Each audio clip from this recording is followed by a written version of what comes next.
কুসুম ধারাবাহিকের নতুন প্রোমোর আপডেটটি নিয়ে চলে এসেছি আপনাদের জন্য। কুসুম ধারাবাহিকের নতুন পর্বের আপডেটে আমরা দেখতে পারবো যে আয়ুষের বিয়ের জন্য এবার পাত্রী ঠিক করেছে ইন্দ্রাণী। তবে কি এবার ইন্দ্রাণী আয়ুষের বিয়ে দিয়েই ছাড়বে? কুসুম ধারাবাহিকের প্রতিদিনের আপডেটগুলো যারা পেতে চান এক্ষুনি আমাদের পেজটি ফলো দিয়ে আমাদের সাথেই থাকুন। ভিডিওটি ভালো লাগলে অবশ্যই কিন্তু একটা লাইক আর একটা শেয়ার দিয়ে দিবেন সকলকে দেখার জন্য।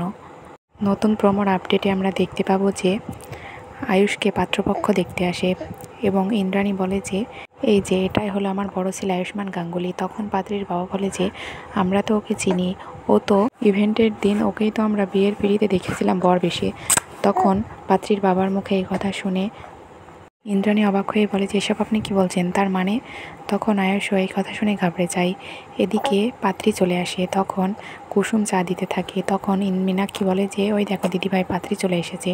তখন কুসুম এই কথা শুনে অবাক হয়ে আয়ুষের দিকে তাকিয়ে থাকে। তখন পাত্রীকে দেখে অবাক হয়ে যায় কুসুম।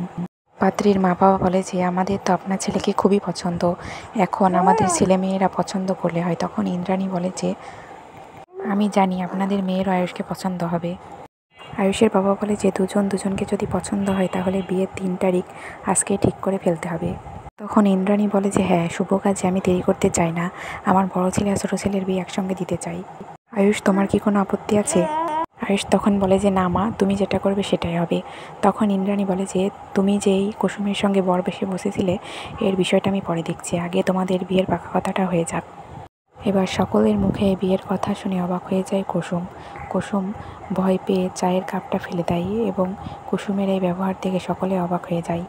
তখন কুসুম বলে যে আমি বুঝতে পারিনি, আসলে বেখেয়ালি এটা পড়ে গেছে। মীনাক্ষী বলে যে তোমার খেয়াল যে কোথায় থাকে সেটা তুমি বুঝতে পারো না কুসুম। পরের আপডেটটি পেতে পেজটি ফলো দিয়ে আমাদের সাথেই থাকুন। ভিডিওটি ভালো লাগলে অবশ্যই একটা লাইক একটা শেয়ার দিয়ে যান।